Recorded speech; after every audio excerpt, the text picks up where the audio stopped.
So Ivan, if you can take us through the unhappy ACL and osteochondral grafting. Thanks, Rob.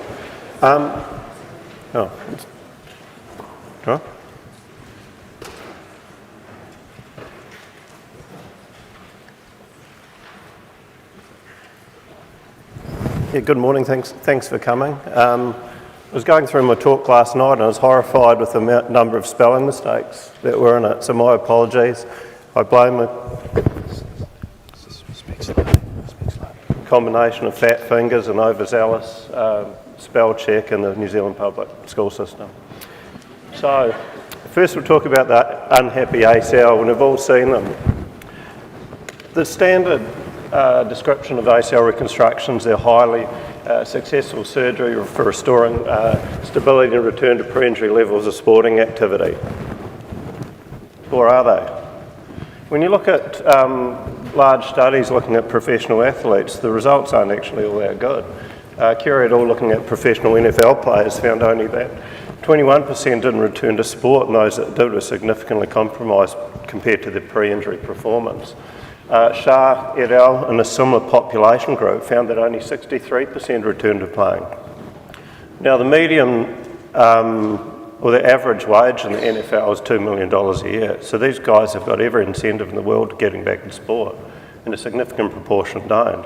If you drop down to low levels of high level athletics, in high school and college, only 43% return to pre-injury levels of sporting activity. So there's something going on. If you look at meta-analysis studies of recreational athletes, large studies, only about 44% return to pre-injury levels of sporting activity. So what's happening? Is it because people are reconstructing the anterior lateral ligament, this new ligament that was actually described in 1795 in Belgium?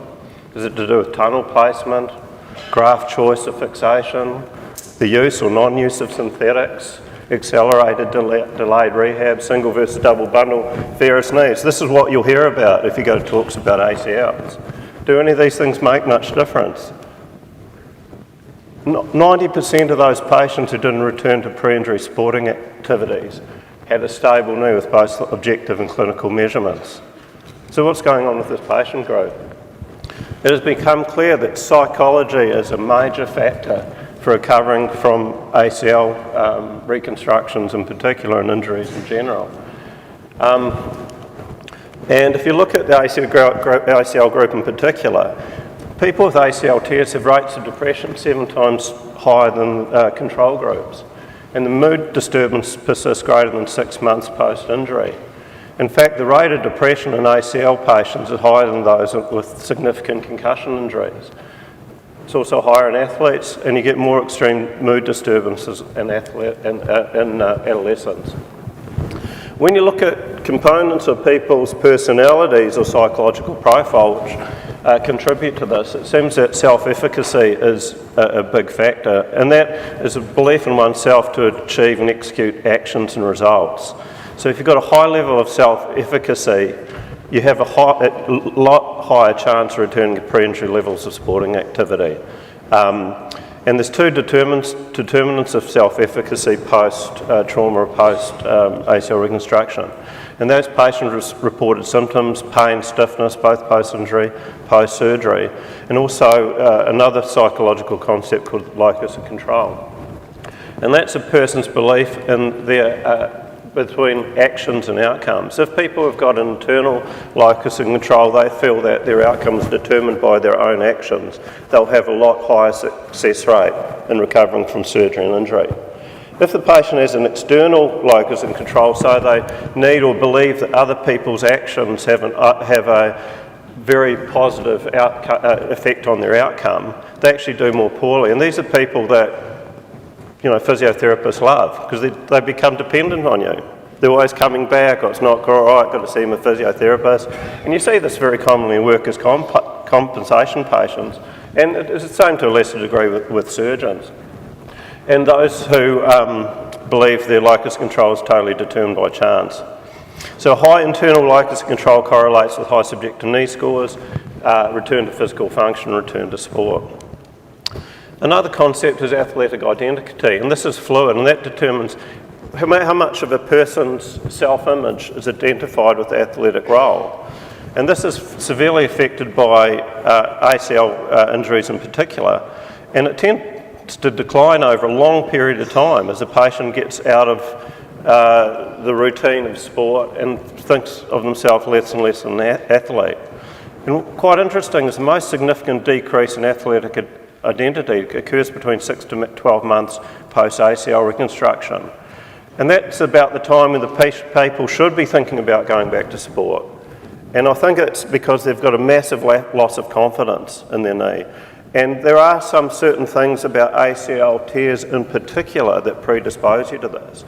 If you've ever torn your ACL, and I've torn 3 of them, is that you're doing something that you've done 1,000, 100,000 times before, and it's non-contact, you're just changing weight, landing on one leg, and all of a sudden, bang, you're grovelling on the ground in pain, your knee swells up, you can't walk for 2 weeks, then you have surgery, you go through prolonged rehab.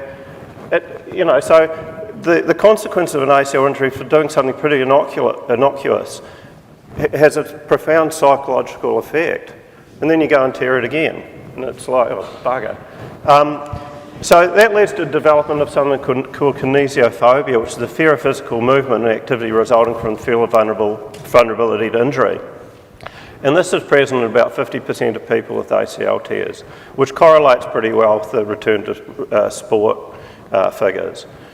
And all these factors affect adherence to rehabilitation. So if patients have got low self-efficacy, so they feel that they're out of control, they've got external locus of control, so they're not motivated to do their own rehab, they've got depression and anxiety states, which prevents them taking control of their life again, kinesiophobia and loss of athletic identity, they're not going to be very diligent with their rehabilitation.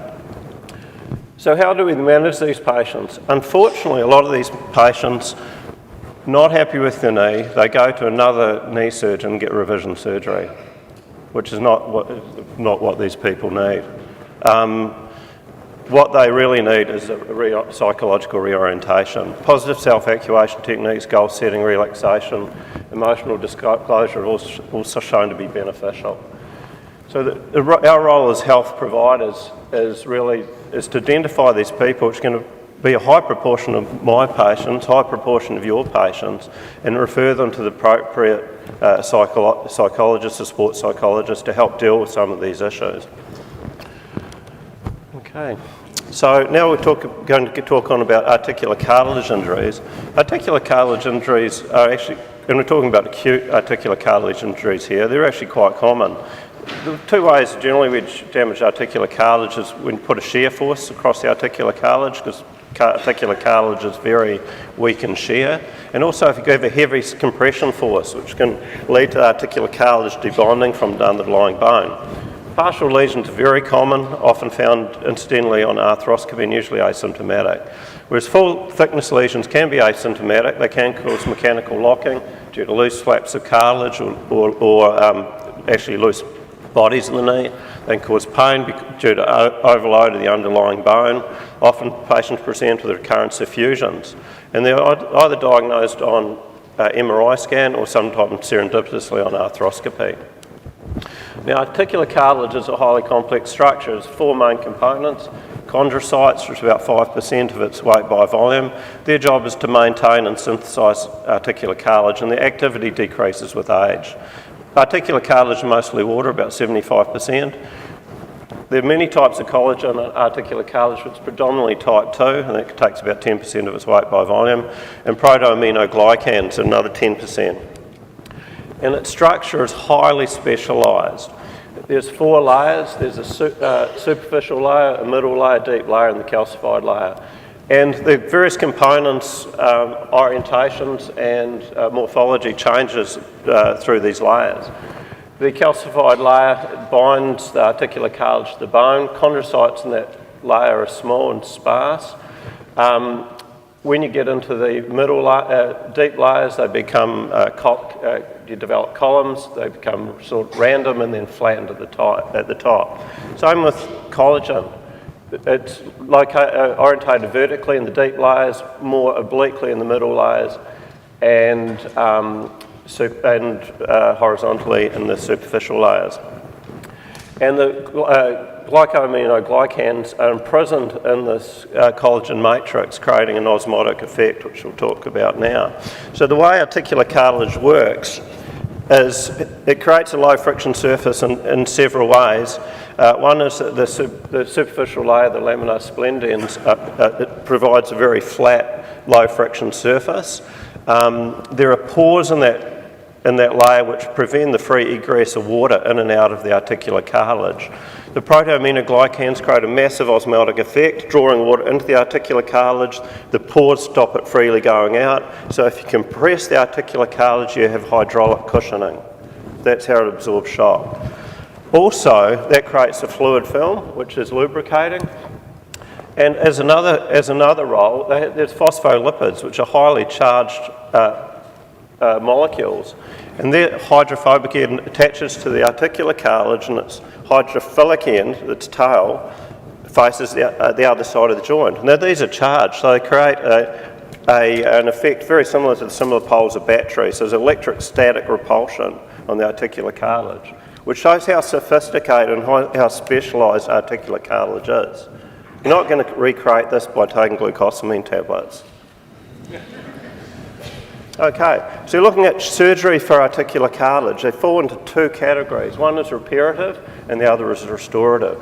Reparative doesn't restore normal architecture biomechanics, but it still might relieve symptoms. And techniques are microabrasion, microfracture, MACI, which is when you grow chondrocytes in the lab. The very best MACIs gave you a hybrid of fibrocartilage and articular cartilage and periosteografting. It's only restorative techniques which restores the architecture biomechanics of articular cartilage, and the only one we've really got is osteochondral grafting, which I'm going to talk about now. So OATS, osteochondral autologous transplantation, and the idea between OATS, for an OATS procedure, is you take osteochondral plugs from a non-weight bearing area of the joint and use it to fill in a full thickness defect in the weight bearing area of the joint. And it should be noted, we're talking here about acute, well-defined lesions. This is not the osteoarthritic knee. It tends to be someone's loaded their joint up, they had a piece of articular cartilage debond, and they're left with a significant grade 4 change. And the success rate of this procedure is really high, greater than 90% in most studies. And repeat arthroscopies have determined the maintenance of hyaline cartilage over the plugs, and the gaps between are filled by fibrocartilage. But the gaps between are small. The osteochondral plugs bear the weight and recreate the articular cartilage function. So it's far of your true articular cartilage having defects. It's one procedure, so you're not taking biopsies, having to come back. Patients can fully weight bear as tolerated, although they might not want to because it's quite painful. And it doesn't need to be combined with an osteotomy, which is also beneficial for a recovery. The patients generally do need to stay in hospital for a few days. Generally they're young, and using those osteotomes does create quite a bit of pain.